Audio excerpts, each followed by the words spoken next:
And Cassandra, can you check our Facebook or YouTube too? If we have any questions, we can answer them for our guests. I am not able to do that under mine. Okay, let's see. I'm still trying to figure out how to do that. Oh no, I just mean like you go to your regular, like my Facebook page. If I go under that while doing this, okay, then it will actually kick you out. It's all good. Okay, if that's an issue, we won't do that. Yeah, if I had a good internet here at the laptop, I would do it in a heartbeat. Yeah. Mm-hmm.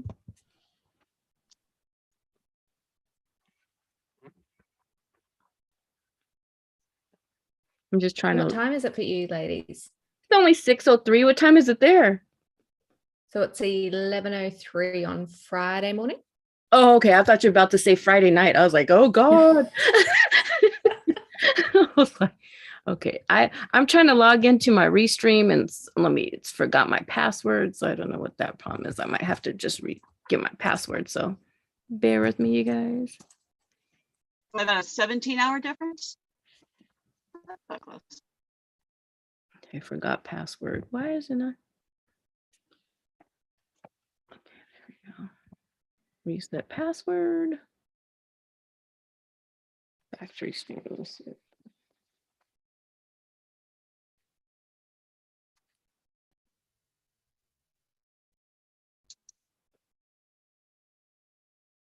Here you go. Reset their password. Log in.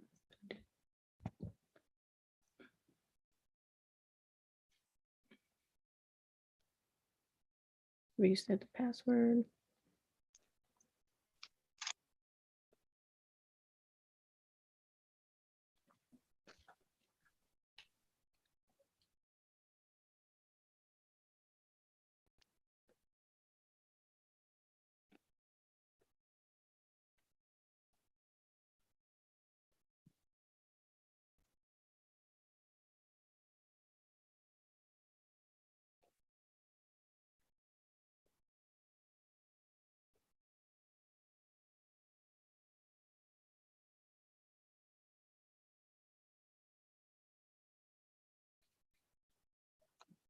Okay, so now I should be able to log in.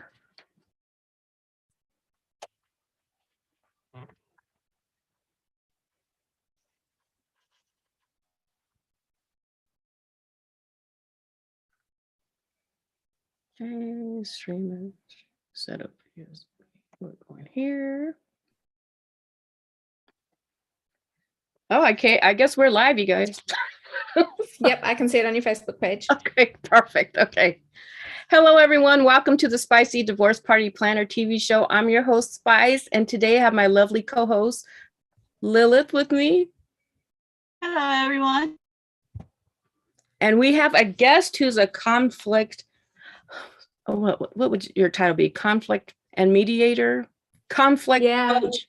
Conflict coach and mediator. Hi, everyone. All right, just give me a second, you guys. I'm trying to get back to our Zoom page. Okay. Okay, there we go. Okay, so thank you everyone for bearing with us. We had a couple technical difficulties like usual on our show. It takes us a couple minutes to get ready. So we have Mrs. Lorrie Brook with us. Thank you for joining us, Lorrie. Your office looks phenomenal. I like the candle going over there. So thank you. Warm, positive vibe. Yep. Me too. I love candles too. We have a lot of questions for you because our show is about a divorce and breakup party planner. And so a lot of our audience, they're recently divorced or recently single, and they have a lot of conflict issues on our show. Like they're having issues with their exes, parenting issues. So you're like the perfect person for our show. So thank you for joining us. I can help. You're very welcome. We need you badly. So can you first of all tell our audience what city or state or country you're representing today, where you're located? Yeah, so I'm in a little town called Emerald. It's in Queensland, Australia. Nice. My mom always wants to visit Australia. She loves the actors out there. So I'm hoping to go there one day. She absolutely adores, and I've been waiting to go. So hopefully one day I'll meet you in person. I'm hoping. That would be fantastic. Yeah, that would be so exciting. We have a couple questions like, why did you decide to become a conflict coach and a mediator? My journey's been a really long one. So I started out as a family lawyer. Okay. And I did a lot of work representing parents and children in the court process. Mhm. And I think through that work, what I realized is that there is so much more that we can do to help people before they actually step into seeing a lawyer or step into a courtroom. And if we can help people in those early phases, then they might not even need to go that far. And that's been my journey, is constantly just looking at ways that I can add to my portfolio to say, well, hey, here's another service that we can help you with. And here's something else that if we did it a little bit differently, might just help our families that little bit extra. And by helping them, it helps the kids. And that's been the biggest thing for me, is if we can keep the kids out of the conflict, because they're the people that are exposed to it all, but Mhm. never really have a voice in, whether their parents separate or what the arrangement looks like for them. Mhm. So let's make this as easy as possible. I love it. I love that you could be just like straight business lawyer, but you actually care about your clients. So, which is really nice. I love it. Thank you.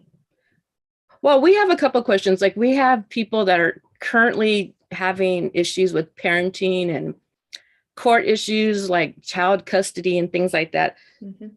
So one of the big ones is they asked, if your ex is telling the court that I have like a drinking problem, how should we go about that? Like, if they're going to the court and they're saying that, I don't know whether it's true or false, how should we handle something like that? Like, if they're going to the court and making these allegations? Yeah. So first of all, I just want to say the law is very different in terms of how we practice here in Australia to in the States. But from our perspective, what we would be looking at is the evidence. Where is the evidence to support that? Because usually if people are alleging that there's a parent who has an alcohol problem, you would be seeing things in bank statements like, the transactions at the bottle shops, the transactions at the pubs, the transactions at the hotels that would support Wow. that. Well, I'm blown away. I didn't know that they can check to see your receipts to see if you've been buying alcohol at the pub, at the store. Yeah. Oh Yeah. my gosh. Well, I'm glad that they do ask for that information, because a lot of people could just, cover it up. Yeah, that's a great bit of advice. Like, just your receipts. Wow. Yeah, and if somebody is saying, if somebody is alleging that against you, you'd be going, well, there is my bank statements. Show me where I'm supposed to be spending this money at the alcohol, on all the alcohol, because 9 times out of 10, when it comes down to, people alleging drinking problems, you're on such a tight budget anyway. You don't have the extra cash to spend it on alcohol. Okay. But if it does go that little bit further, then there are pathology tests that can be done. You can get blood tests, you can get hair follicle tests to talk, to look at how much alcohol or even drugs are in your system. Wonderful. I'm just, wow, I'm amazed that they can look at your bank statements.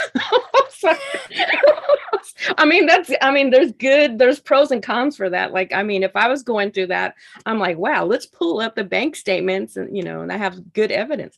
Wow, that's great information. I'm glad to hear that. Yeah, no. And it's a simple way to either prove or disprove the allegation and then just move on. Oh, that's great information to hear.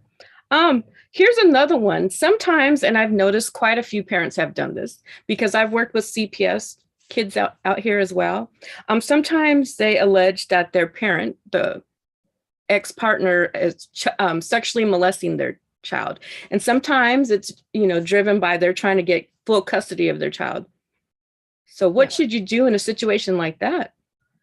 Okay, so over here, the way that our system works with those types of allegations is it's a 3-pronged approach. So we have the ability to share information between our court process, our equivalent of CPS, and our police services as well. So we can gather information and share information that way to see if the allegations have been made to, child safety, if the allegations have been made to police, and what investigations they have conducted. So that's one part of the process.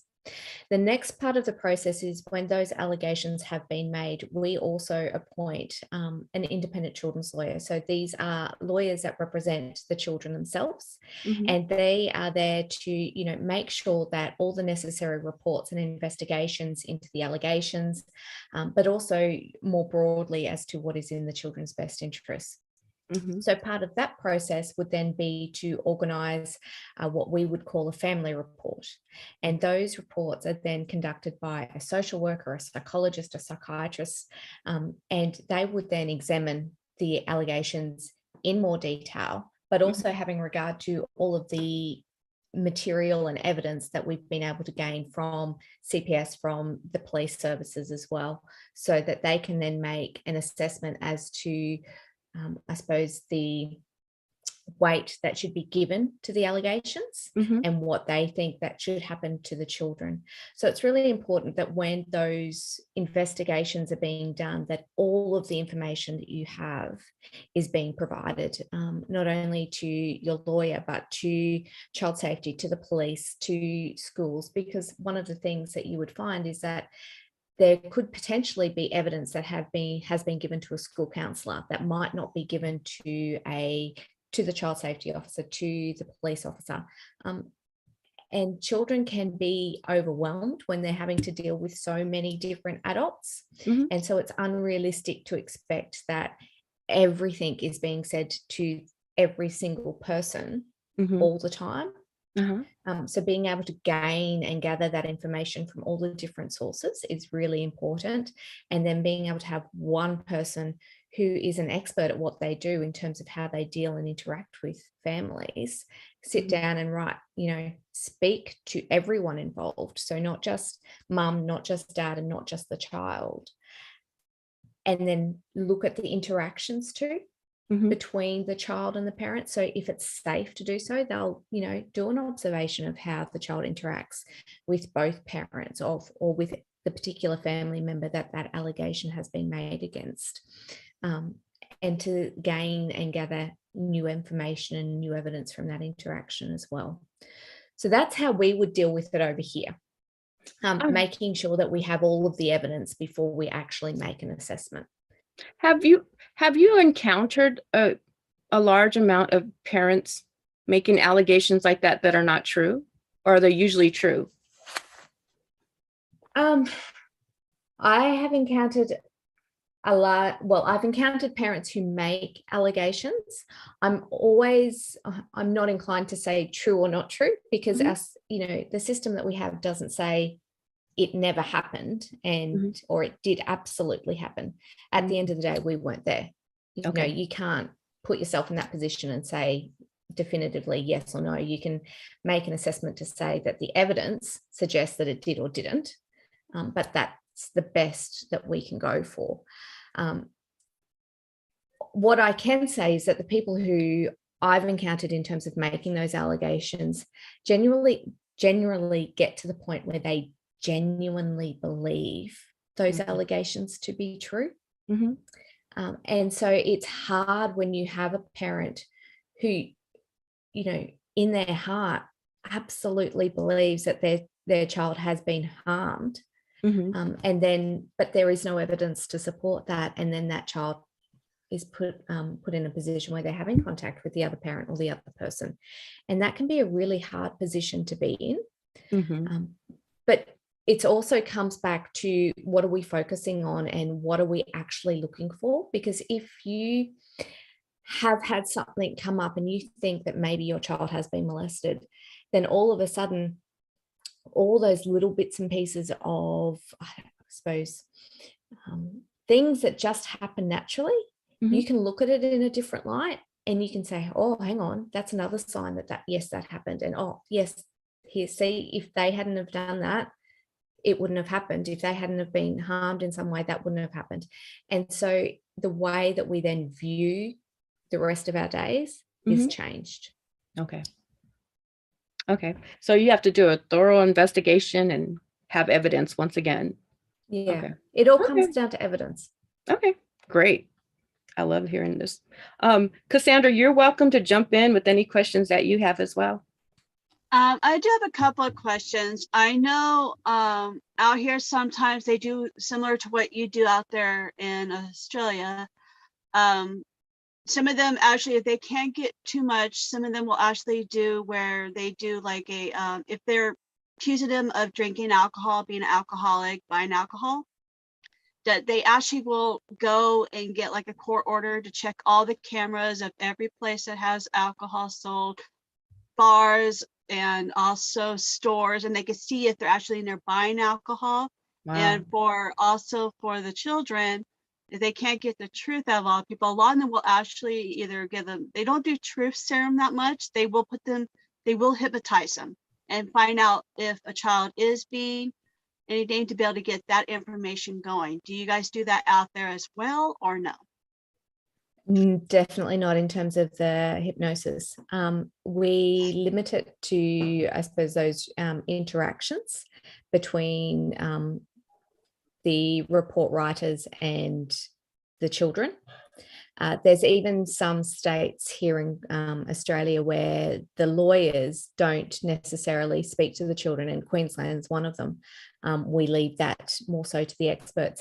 It's slowly changing in the sense that sometimes, you know, we might introduce ourselves and have more of a conversation with them, but we certainly do try and leave those types of questions to the experts to ask, bearing in mind that we don't want to be just another stranger asking another question to the adults.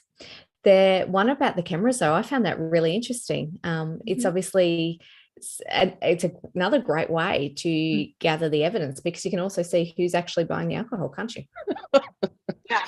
Yeah, I wouldn't want to get caught on there.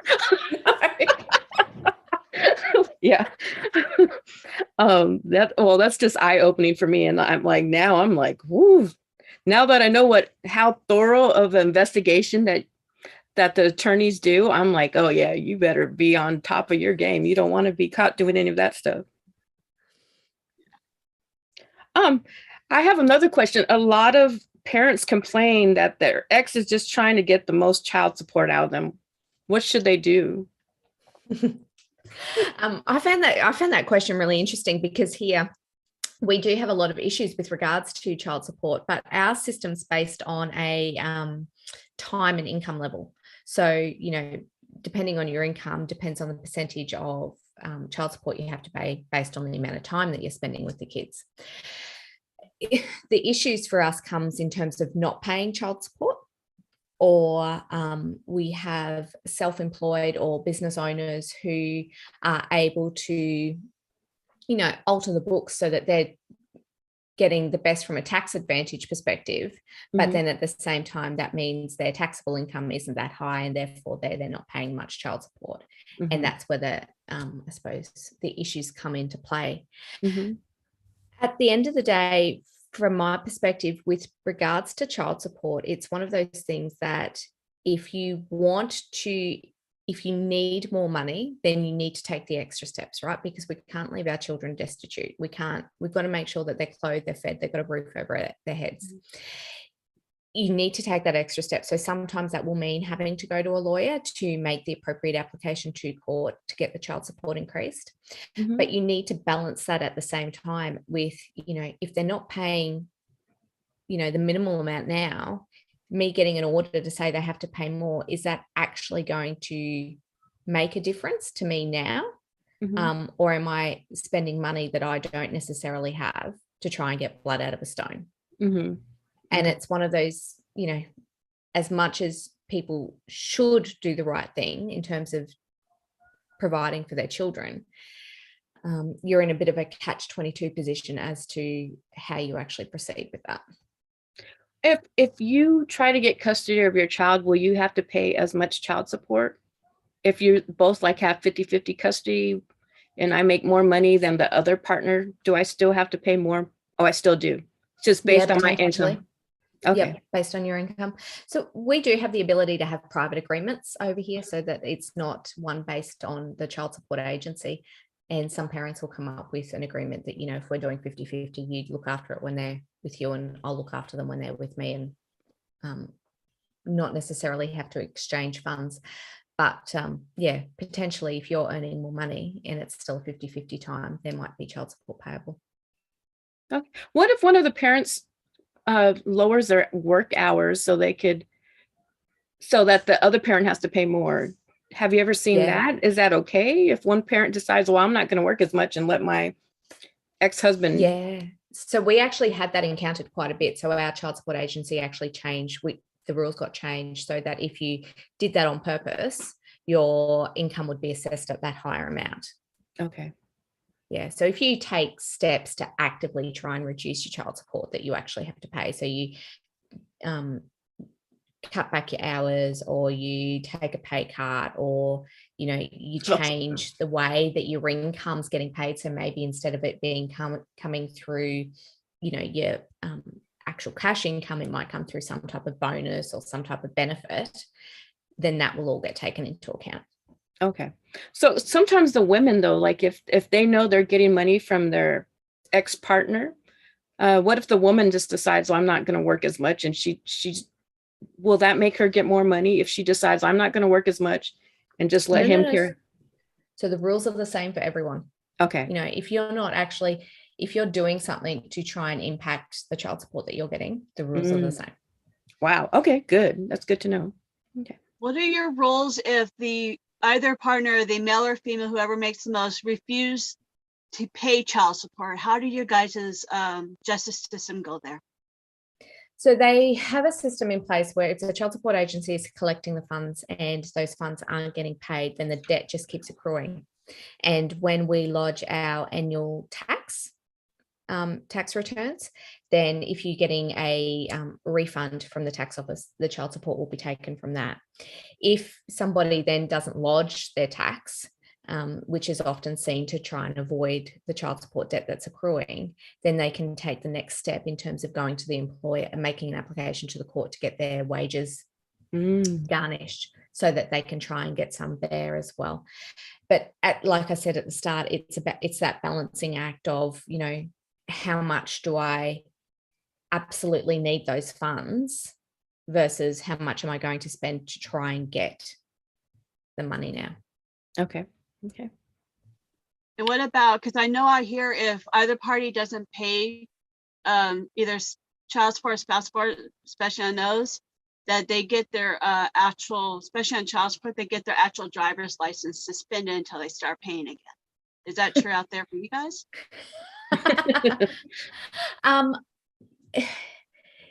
It is not at the moment. So child support for us is a federal offence.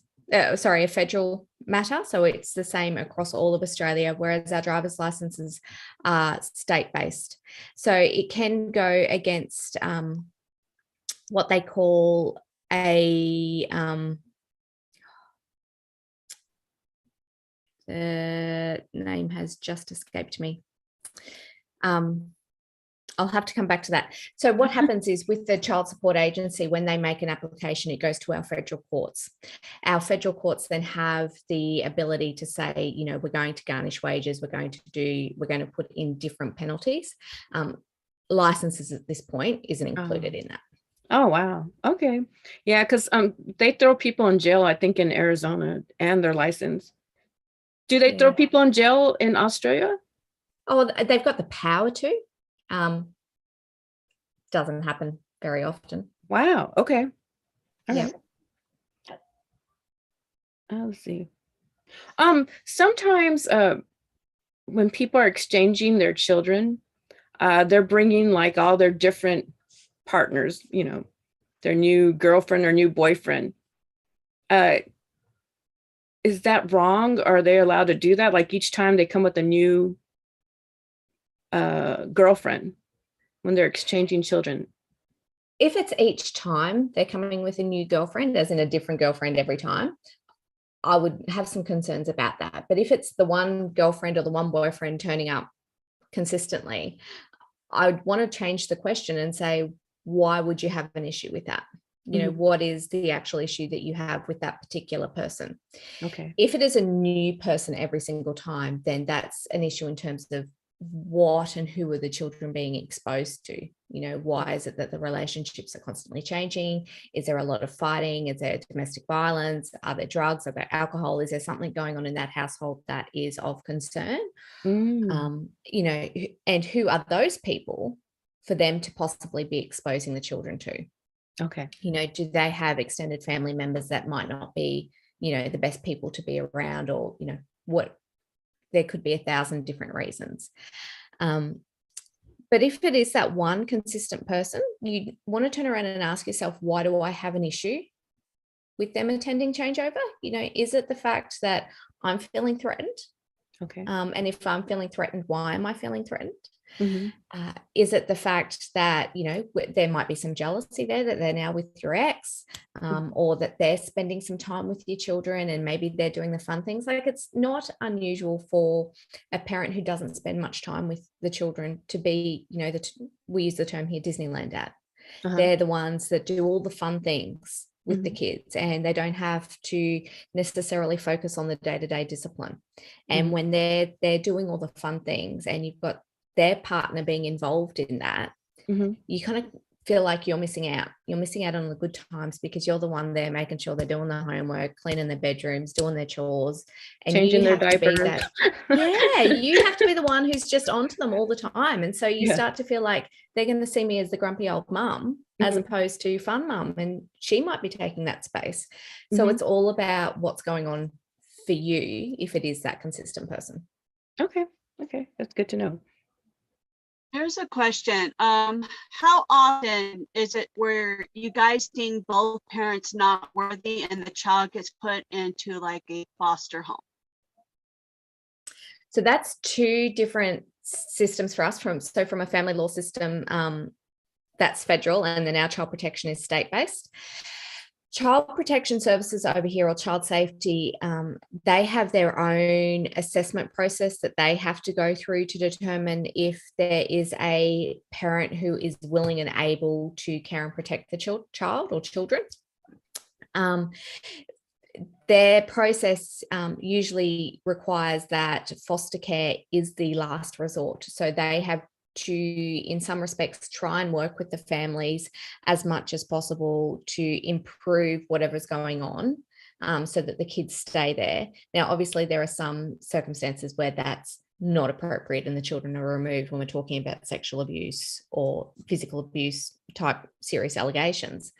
But very rarely, from a family law perspective, do we ever have the court then removing the children from a parent, because if child safety have been involved and they've got an order regarding the children, then our family court doesn't have jurisdiction to hear any matters.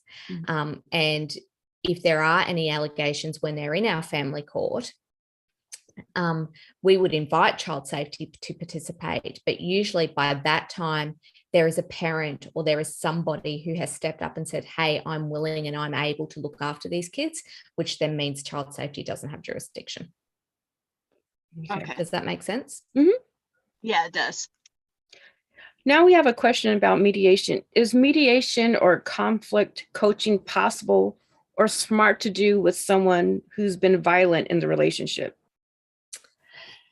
So mediation is one of those things that it requires both parties to be on the same playing field. Mediation doesn't work when there is a power imbalance. What happens when you have issues with domestic violence is that your mediator needs to be able to control the playing field so that both people are on an equal playing field. If the domestic violence has been so extensive and so traumatic, it might not be appropriate to do that. Like, the victim might, no matter what your mediator did, they might still not feel comfortable enough to be able to even voice their concerns to the mediator, in which case, no, it's not appropriate. Okay. And it's one of those things that sometimes it can be hard to express your concerns from a domestic violence perspective, especially if you feel like every time you've voiced them, people have shut you down and they haven't believed you and they don't want to acknowledge the impact that it's had on you. But it is so important, because when you get into a mediation, if we don't know about those issues, if we don't know the impact that it's genuinely had on you, then we can't control that process sufficiently to make sure that you're walking away with an agreement that not only is something that you can work with, but it keeps you and it keeps your kids safe. Okay. So it's important to tell your mediator or let them know exactly what's going on. Yeah, very much so. Okay. Okay. Sometimes some of our singles and divorced people, they say they try mediation, but the ex refuses. Is there anything that they can do? This is a hard one, because mediation here is compulsory in the sense that you have to try it, but it's a voluntary process in that people don't have to agree to attend. Because if you made mediation mandatory in the sense that you must go, then you're going to get people turning up and not actually wanting to try and negotiate and reach an agreement. There are cost consequences here if you don't proceed to mediation, or if you don't make a genuine attempt to resolve the issues. Does that often get carried through in the court process? Not necessarily. Because for the most part, if you do go to mediation, people will make a genuine attempt. But when you've got someone who's constantly stonewalling you, all you can do is, again, collect the evidence. So here's my invitation that I issued to invite you to mediation. You didn't want to go. I've asked you again. I asked you to give me 3 mediators, because maybe it might be the mediator you chose. They didn't want to do mediation with them. So your next step might be, well, give me the names of 3 mediators that you want to go to mediation with, and I'll pick one of them. And if, tell me by the end of next week who they are. And if I don't get that, then there's another piece of evidence. So it's one of those things, it's just evidence collecting, and then potentially the court will then order that you do participate in mediation. Now, what is the goal of mediation? Is it based on finances or the relationship, or is it parenting? It depends. It can be, you can mediate over anything. And, in effect, we mediate every day when we're having conversations with people. It is about getting to a resolution of whatever issues you are currently having, whether it be from a parenting perspective, from a property perspective. It could be child support. It could be as minute in terms of issues as to, what school do the kids go to next year, or do they do football in the afternoons or on weekends. It doesn't have to be big issues in terms of time and where they live and all of that. It could just be a single issue that you need help resolving. Okay. Is it because a lot of the participants, they can't reach decisions on their own? Is that why they have to seek assistance from a mediator? Yeah, generally what happens is that when you're in that relationship and you bring up an issue that you want a resolution to, we find it very easy to start then bringing up all these past issues. And we get on what we call the hamster wheel, or I call it the hamster wheel, and we're just going around and around in circles, and we're not actually getting anywhere. Because not all of a sudden we've gone from talking about school or time to school time, what you did 10 years ago, the way you spoke to me when we broke up, what happened last weekend at changeover. And it's just everything's kind of come into the mix, and then the hamster wheel's just growing, and we don't know how to get off it. And when we can't get off it, we can't reach a resolution. Okay, good. Here's a question. Sorry. Go ahead. Okay. Lola. Here's a question. Out here, it all depends. If someone, like, say, one of the 2 partners got a restraining order and that child's on the protective list, you guys allow the other person to have visitation rights, or do you actually keep that person away from the ones who are on the protective list? It depends on the circumstances. So why, what happened at the, for the children to be included on the domestic violence order. But the very fact that there is a domestic violence order that names the children does not preclude them from having time at all. They certainly could. Okay. Pretty much almost similar like what we have out here. Yeah. Depends on what it is. Yeah. Okay.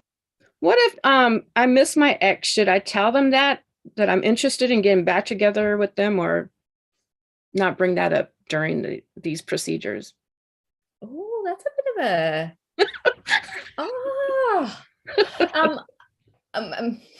wow. You missed your ex. Part of me wants to say why. We miss our ex. Is that I miss my ex and I genuinely want to get back to them, or I miss the company, or I miss having someone sit on the couch with me at night? What is the reason behind it? Mm-hmm. Is it also keeping us in our comfort zone? Mm-hmm. If you had done some work on you, and Mm-hmm. I think this is really important when we go through any life event or even on a day-to-day basis, really, there's always more things that we can learn about ourselves. If we've done that work, or we're doing that work, and we've realized that the issues that you faced during your relationships are issues that could be resolved, then potentially, yeah, why wouldn't you say, hey, I missed you. Is there any chance of doing some work and seeing where this goes? Mm-hmm. But if it's just I've been with them for so long, I don't know how to live if I'm not with them, Mm-hmm. and it's really outside of my comfort zone, then I would always say work on you first and then see where the future takes you. Okay, good. Here's a question. A lot of the times out here, sometimes the adults, like authority, like judges or court and stuff, a lot of times they don't listen to children when the children say, hey, this person's this way, they're violent, I'm not being forced to say this.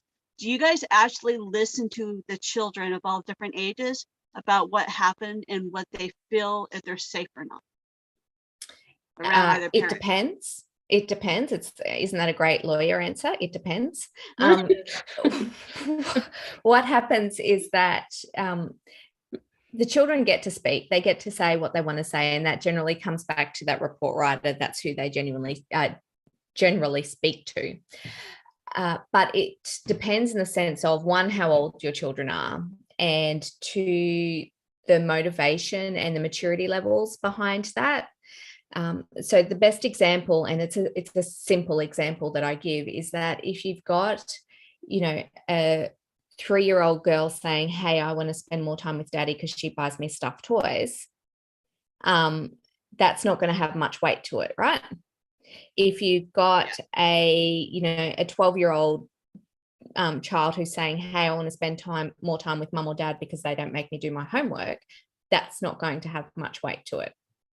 But equally, you could then have a 7 or 8-year-old child saying, hey, I don't want to spend time with them because they make me feel unsafe because they do whatever it is that comes after that.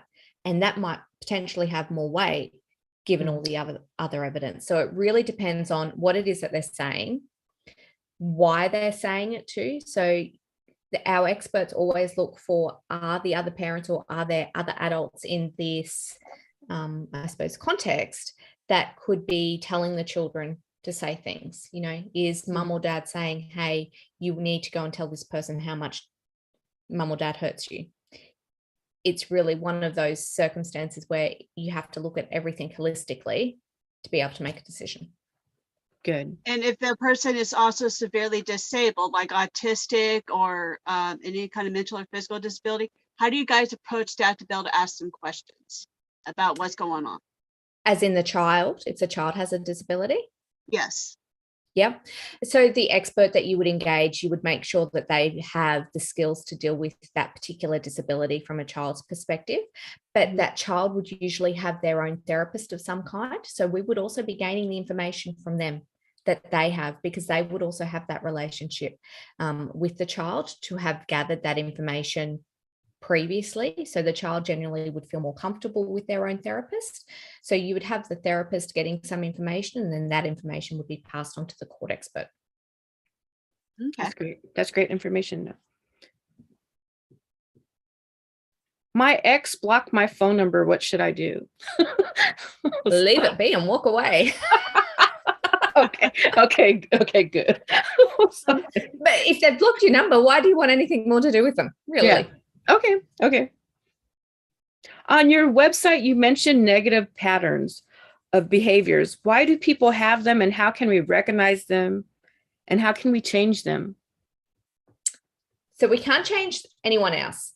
That's the first thing. You know, people will often say, if only they didn't do this, talking about the other partner, you know, ex, spouse, whoever it might be. If only they didn't do this, if only they didn't say that. And that puts the power on them, right? That puts the responsibility on changing on them, and we can't do anything about them. We've got no control over whether they change. So the first thing we've got to do is flip that and say, you know, what can we do? Why is that triggering us? Why is that annoying us? But our negative patterns of behavior are things that, you know, blaming, point scoring, finger pointing, name calling. What is it that we do? You know, loaded questions are ones that, you know, come up so often when we're asking a question. And we know that when we ask that question, we're not going to accept any answer except the one that we want. And so they could, you know, we could say to them, the sky's red today. And they could go, no, it's blue. And you'd have 1,000 arguments as to why it's red. And it's never going to be good enough. And so it's about recognizing our triggers and what is, I suppose, our fallback when we start to get defensive. If we start to feel threatened, how do we react? Okay. Because that's when those negative patterns come out to play. Okay. Cassandra, go ahead and ask a question. I need to plug in my laptop.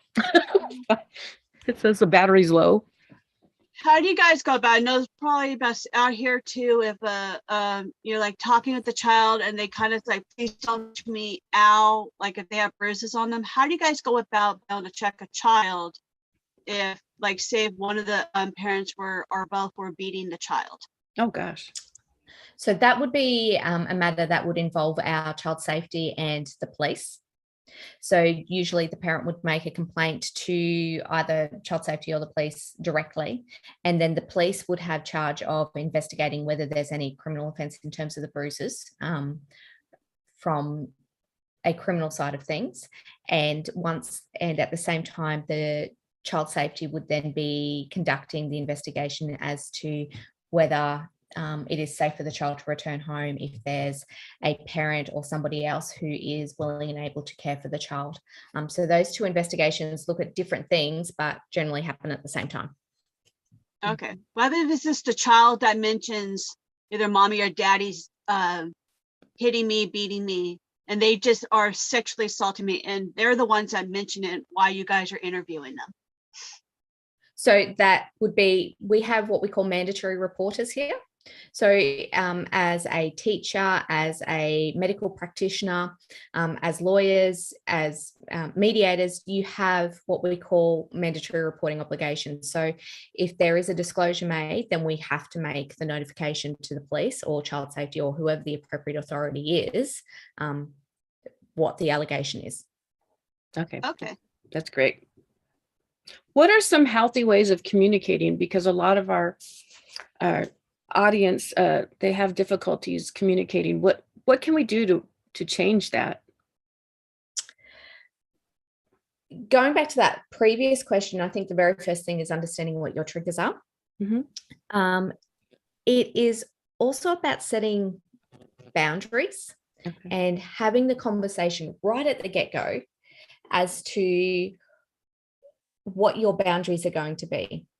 So one of the great tools that I try and give my clients is that when you start to feel like you're entering into that hamster wheel where you're getting nowhere and all you're doing is just butting heads, right, is to call a timeout of some sort. And it might be that, you know, we don't like to use the words timeout because mentally that makes us feel like we're children.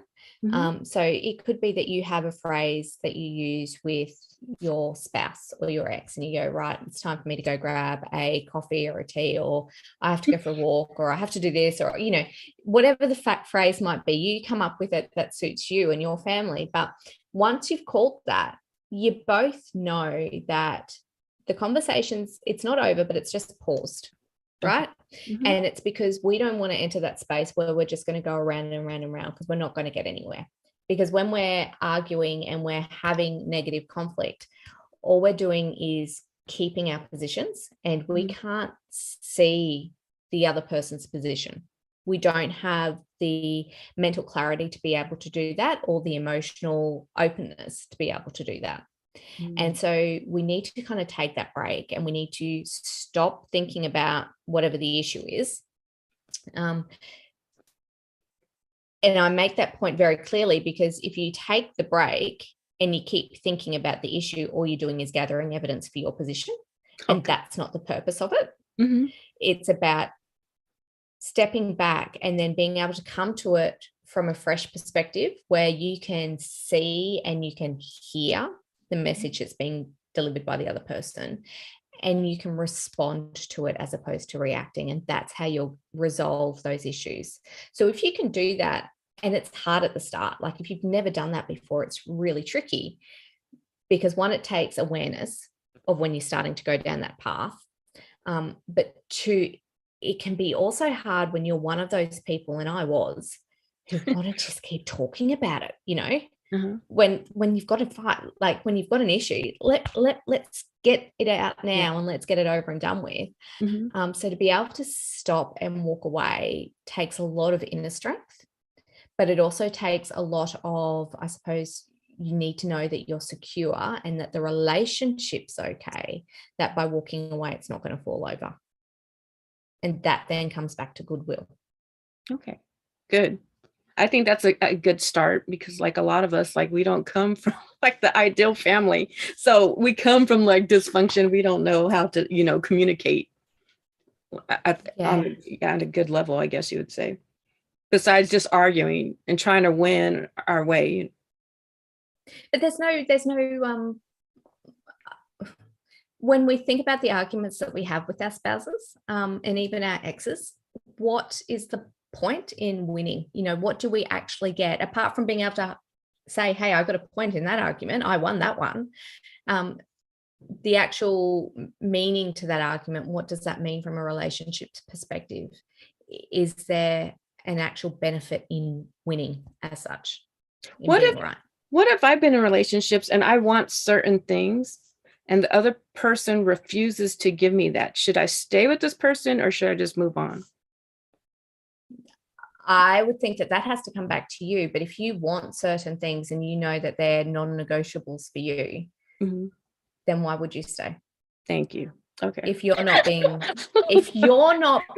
fulfilled, because a relationship's a two-way street, isn't it? Like you have to be able to fulfill the other person, and they have to be able to fulfill your needs. And if that's not being fulfilled, why are you there?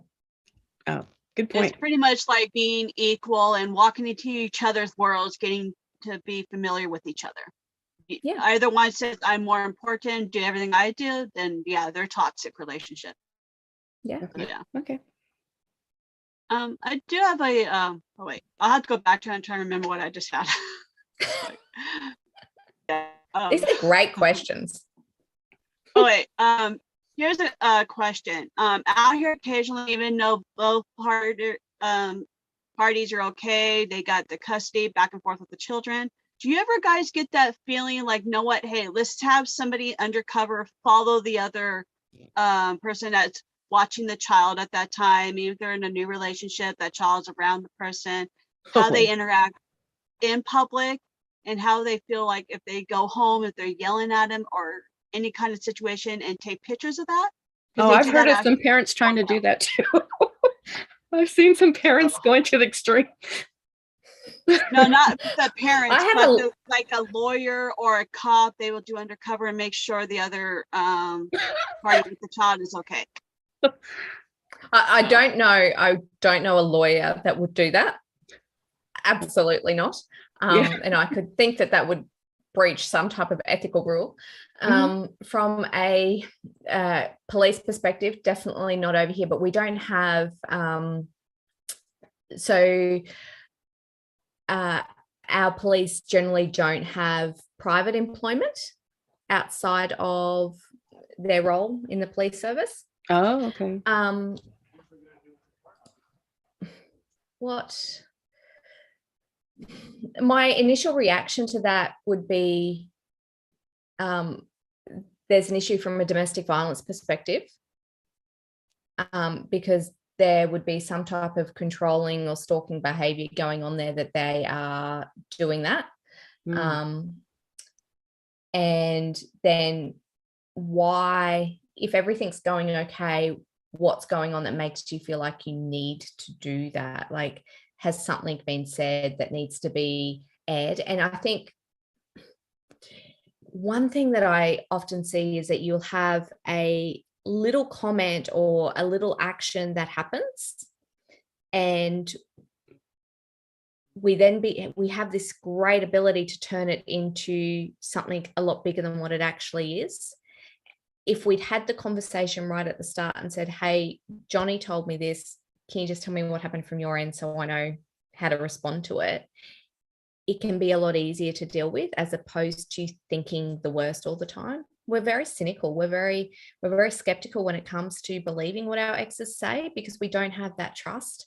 And it's really important that if you've got the opportunity to start to rebuild the trust, that you make the most of it.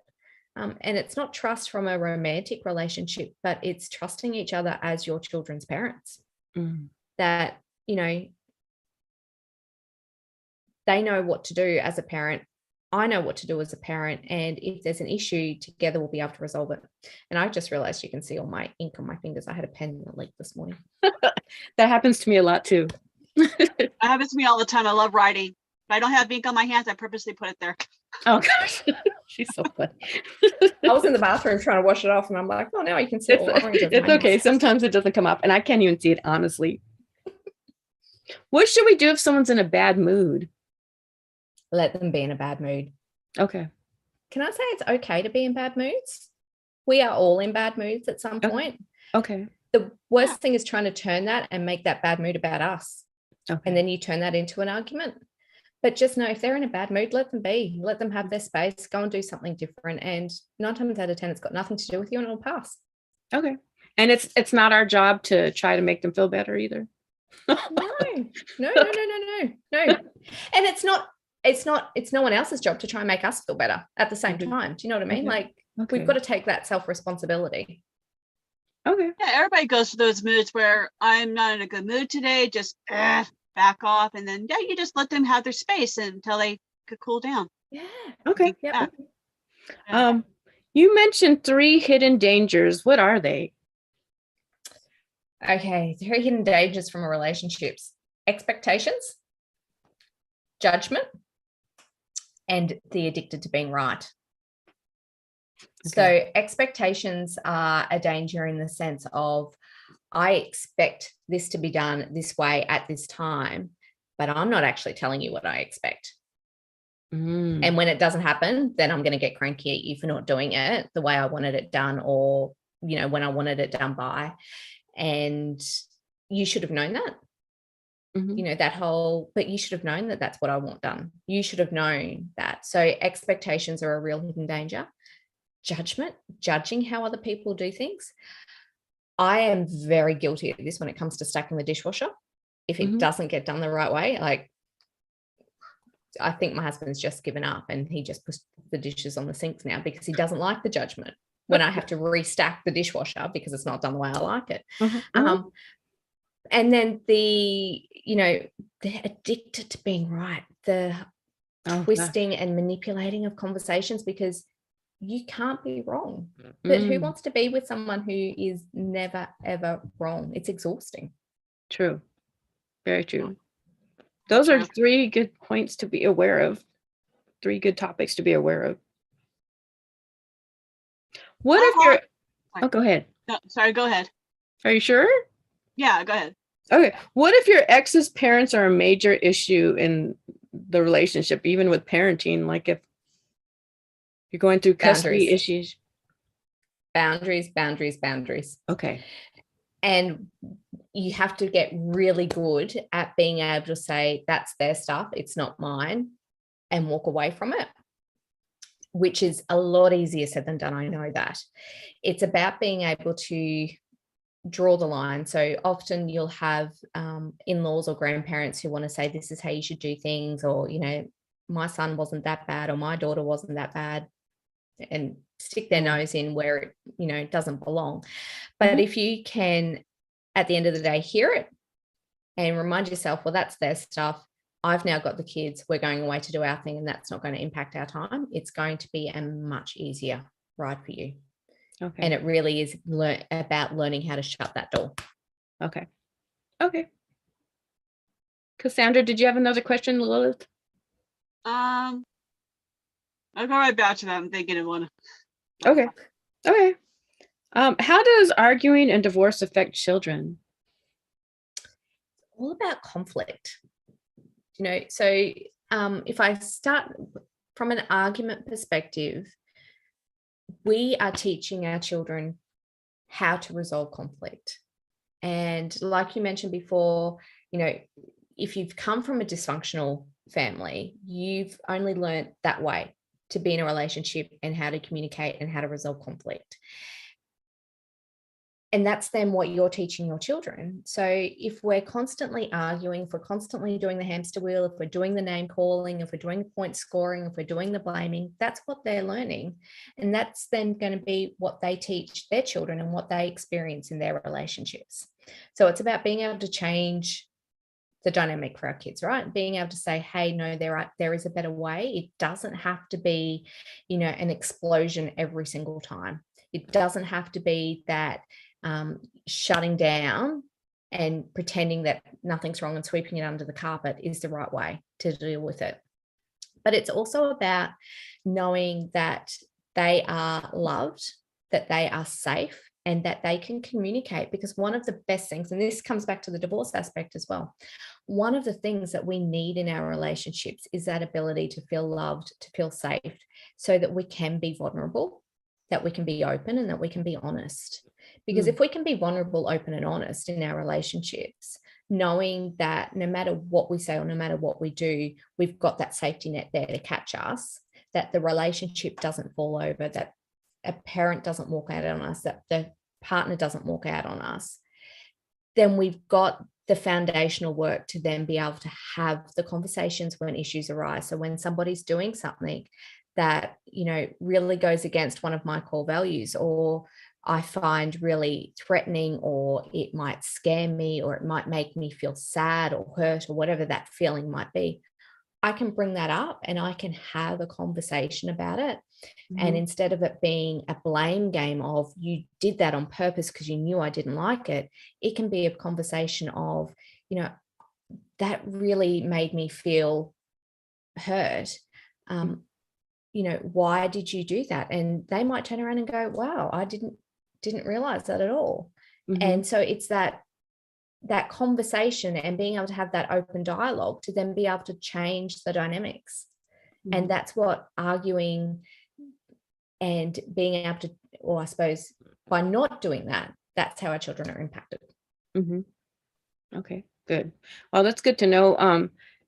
Yeah, like we mentioned before, a lot of people could come from dysfunction. So do you think there's a lot of normal families, or is there a whole bunch of families that come from, you know, have communication issues? I think everyone's got communication issues. No one's got this down pat right. Okay. Because communication is very different to each and every one of us. And it's about learning how we communicate with every other person differently. Okay. You know, that's good to know.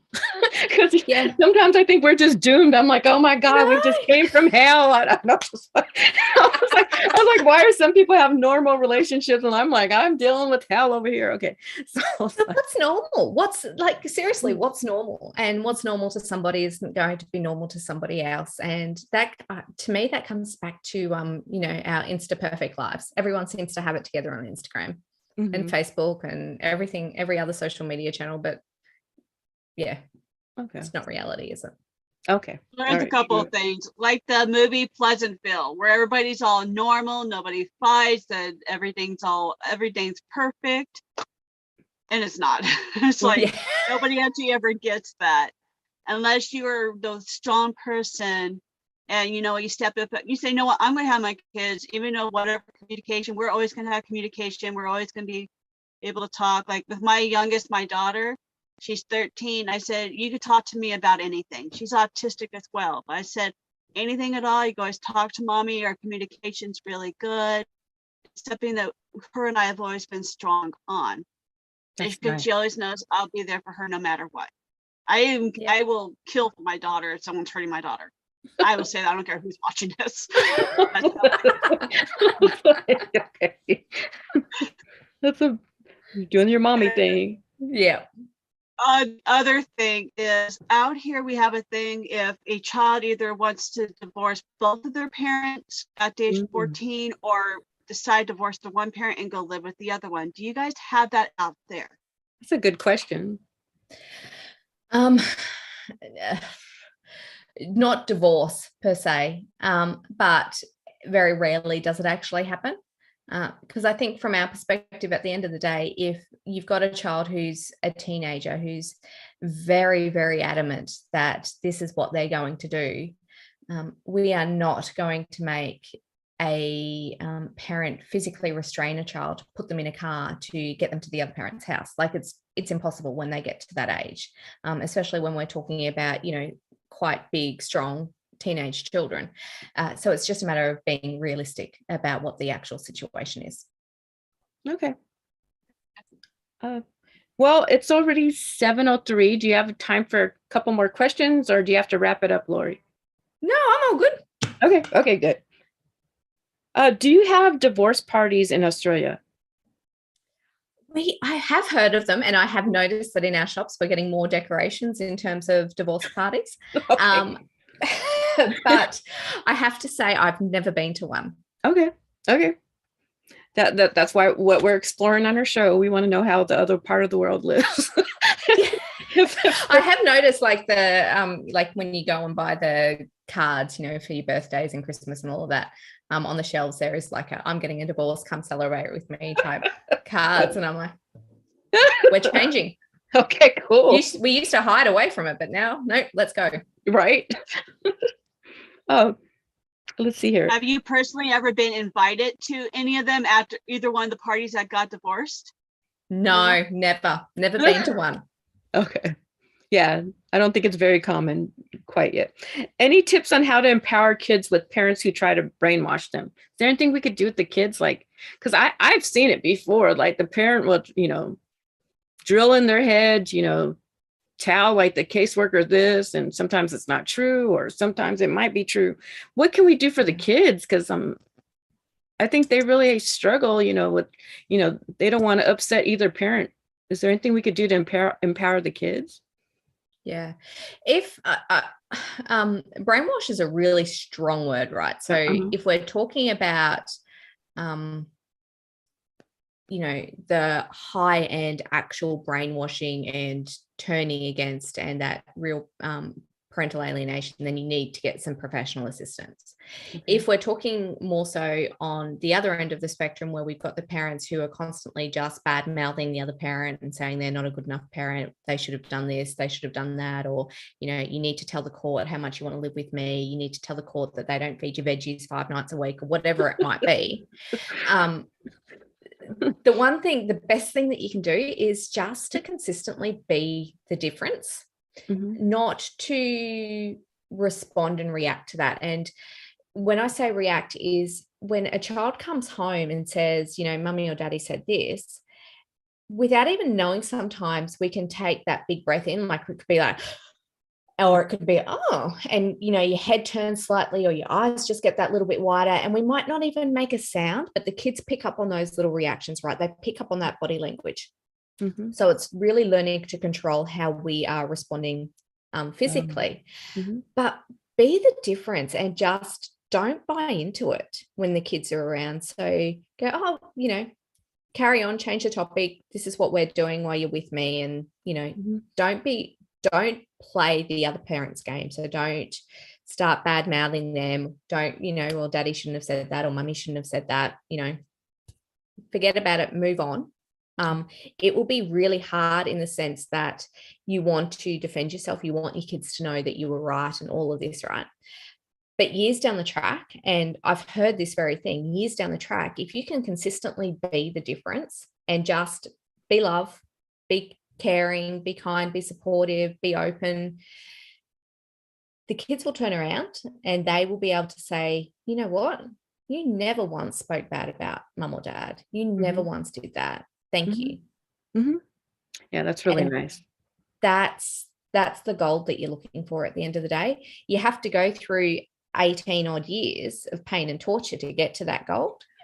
But sometimes it's worth it. Do you know what I mean? Like it's one of those things that someone I know, or I heard once, she said that she would hop in a car, right? And she would, once she's done drop off and the kids are away, and she would just put on some really loud music, wind up all the windows and scream to get all that anger and frustration and everything out, just so that when the kids were with her, she could be that difference. Wow. She had a plan. That's a unique plan, but I guess it worked for her. Yeah. So it's finding a way that you can control you and still deal with all the emotions, because you don't want to keep them in. Okay. Because one day you will explode. You need to be able to get them out. But yeah, how you do that. Yeah. Hey, it's a different avenue. It's better than yelling at them. It's better than getting a fist fight.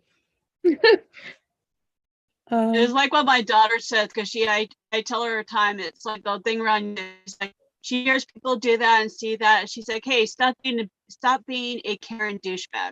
She literally says stop being a Karen.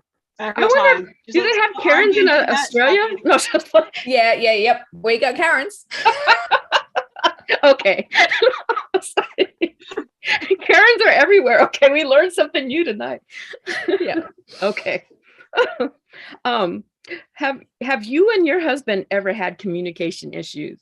Oh, absolutely. Okay. Absolutely. Okay. Two very strong personalities. And it's natural. So did you get the skills to not be like arguing? Is this something that were you brought up that way, or did you take classes, or what changed and how, I think for me, it's in terms of my work, especially like being able to see the consequences of that. Having a child and thinking, well, I don't want to be that example. How can I change that? Okay. But then also, just for me, myself, in terms of doing this work, I've grown. Okay. And so as a consequence, he will grow. And this is the benefit of doing this type of work, right? Is that you don't need both people to do it at the same time. Because if you're willing to put in the effort and if you're willing to make the change for you, eventually you'll start to see it mirrored back to you. Okay. That's great. I'm happy for you. I'm learning to stack the dishwasher the right way, but we're over that. Yeah, that I think that dishwasher is always going to be an issue for a lot of people. Sometimes it's not even your husband; it's a roommate. You're like, oh my god, yes. I'm like, please. Or they feel the same way towards me. That, like your own parents, yeah. I hate the damn dishes, you guys. I'm so hoping to have like someone to help me clean the house one day. That's one of the goals. Come on. That's one of my big goals. Okay. How can we break the cycle of choosing unhealthy relationships? Starts with you. Like in terms of choosing unhealthy relationships, I think the power's in that word, right? We choose them. So if we know that we're choosing unhealthy relationships, let's stop and take a look at us and what is it that we're going after and why are we going after that? And is it that we think we can fix people, that we can make other people happy? And that's not our job. Okay. We've got to be able to create our own happiness, each and every one of us. We can't rely on other people to make us happy because otherwise we're giving all of our power away. And that's not a good thing. And that's not a world that we need to be creating for our kids either. Okay. Is it healthy to have a divorce party? Is it healthy to have a divorce party? I reckon if you're doing it for the right reasons, absolutely. Okay. If you're sitting there with a voodoo doll, probably not. We have voodoo doll candles. That's one of our themes or logos. I don't know. That's our mascot, actually. That's actually That's our pins in them. But we actually learned some really interesting information about voodoo dolls. I think from what I understand, our past guest was saying in voodoo, actually the pins were put there to place like to relieve certain pain. I guess initially that's what the voodoo doll was for. Like the pins were to pinpoint where they want to relieve some pain, from my understanding.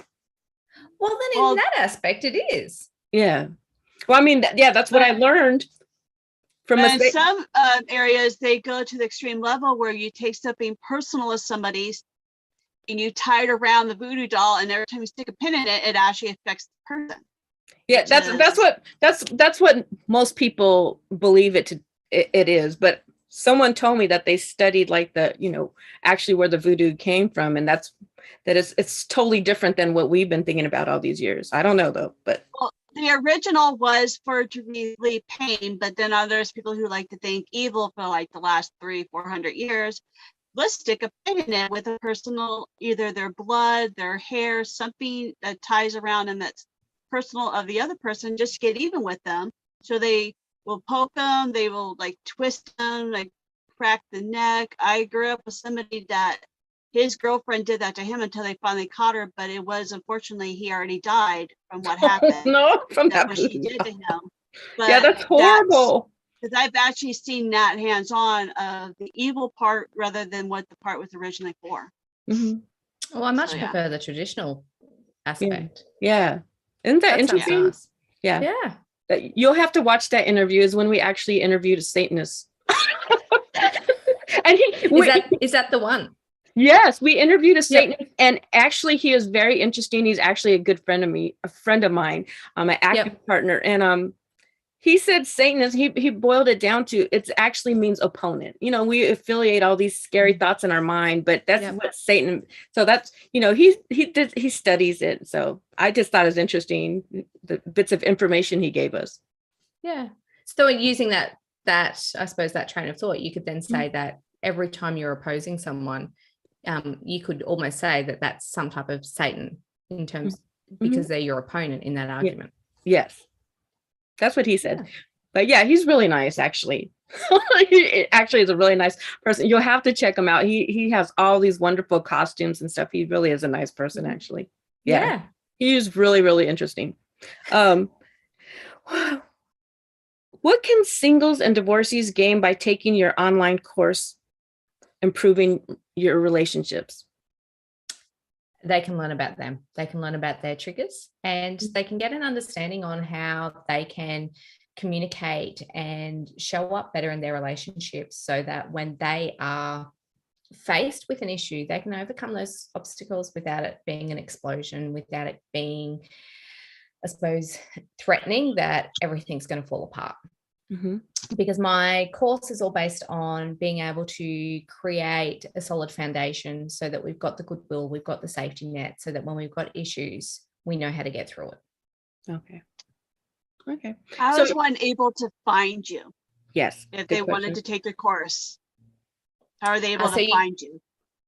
So you can find me on Instagram, on Facebook, and then my website too. So the website's familylawservices.online. And my course is all there. Now, one more question. Is your mediation only for people that are going through court, or is this like for like relationships, like partners, like maybe husband and wife? Okay. Yep. Okay. Anyone. I would love to see. It's not something that many people do who are in a relationship, right? They don't take up mediation, but it's such a fantastic tool to be able to help you get off that hamster wheel and to actually start to make some progress, because you will learn other communication strategies too. Okay. Yeah, I think it's great what you're doing, and so many people need it, including myself. So I love what you're teaching, and I mean, I think there should be more people like you in this world. I mean, I wish it's offered like on every corner, honestly. There's so many people that have so many relationship issues. Like, we need people like you. I have a question. Do you enjoy this job better than being an attorney, or? Absolutely. Okay. Yeah, that's what I was wondering. At the end of the day, is a genuinely useful service. And I'm not selling attorneys short, but you can help people at the start, and they might not get to the divorce stage. Or even if they do, they might not need the courts and the lawyers, because they've got the ability to actually communicate and say, hey, this is what we want things to look like in the end. It gives the power back to everyone else. I love it. And it probably saves them tons of money too. Absolutely. Absolutely. And I think that's what most of them are partying about, is financial reasons. So like that saves them a lot of issues and a lot of finances. Yep. But it also helps the kids too then in the end. Yes, true. Very true. Well, Lorrie, we loved having you on our show, and we're so thankful that you spent some time with us and you gave us all this great information. And hopefully one day we will meet you in person. Fingers crossed. I hope so. Thank you so much. Thank you. Thank both. you. You have a fabulous day. Send our love to Australia. Will do. Take care. Thank you. You too. All Bye. right. Bye. Bye. Bye.